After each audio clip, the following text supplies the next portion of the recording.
Thank you so much for your testimony.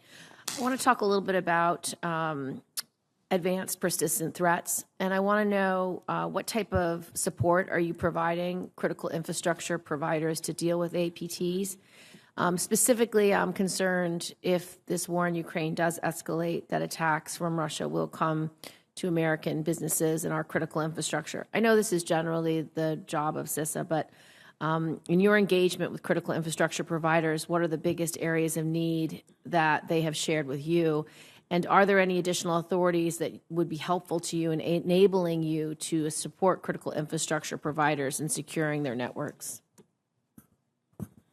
Thank you, Senator. And I know this has been a major issue of focus for you, and in fact that you've supported some of the things that have been done in New York with reserves, for example, in this area, which have been really effective. And I know that General Nakasone has been looking at expanding that and as around the United States in different ways. I think for us, look, we have quite obviously heightened awareness of cyber threats to critical infrastructure, and it's been a driving force behind a number of sort of cyber defense measures that we've taken in the intelligence community to support, in effect, as you say, CISA and FBI and others in doing their work.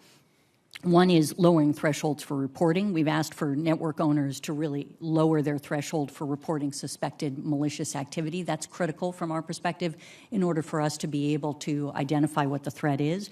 Another is just making more information publicly available. We're increasing the amount of information that we release to the private sector, both to help combat the rise in cybercrime and recently in our efforts to posture industry for potential Russian cyber attacks, for example, something that we've been trying to get out to do significantly more briefings on and help industry, in effect, get ready for things so they can take action that would make them more resilient in these circumstances. And this includes some close hold releases, so as to dampen malicious cyber actors' warning before mitigations can be put into place.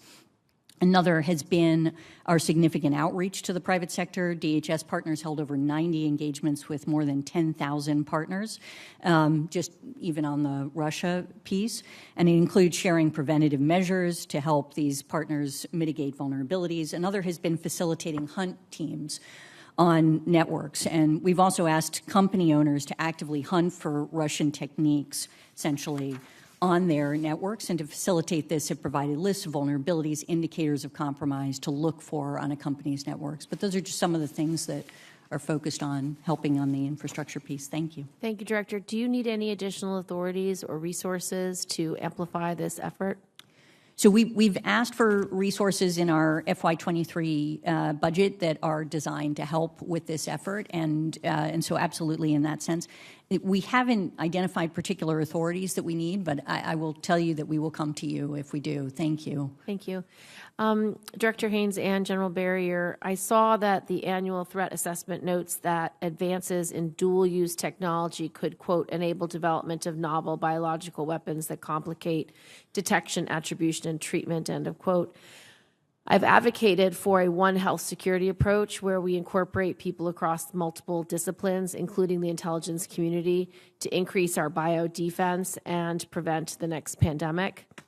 In the context of ongoing biological threats, how would you suggest we develop a multidisciplinary approach like this? Where can we prepare and prevent both naturally occurring diseases but also deliberate threats? I can start on this. I'm very passionate about this issue. I completely agree with you. I think we have not in the intelligence community sort of been able to work with other parts of, for example, the federal government, even in the scientific community within the federal government, as effectively as we need to. And we have been developing mechanisms in the intelligence community to do so more. We're working more with the national labs than we ever have before.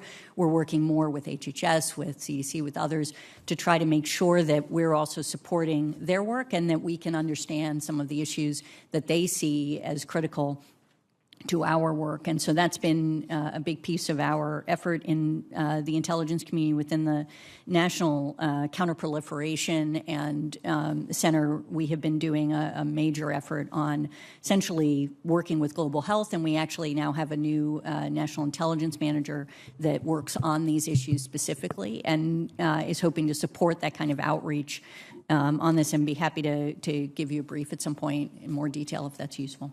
Thank you. Senator, for DI, I think it's about partnership. So it's a partnership between the National Center for Medical Intelligence, the Defense Counterproliferation Center, as well as NCPC. The role really for DI and NCMI is to provide warning on these pandemics. So I'm passionate about it as well, and I think it's an area that's going to expand in the coming months and years as we look forward to this. And I look forward to engaging you, perhaps at DI, on this topic. Thank you. Thank you, Mr. Chairman. Thank you, Senator Gillibrand. Senator Cotton.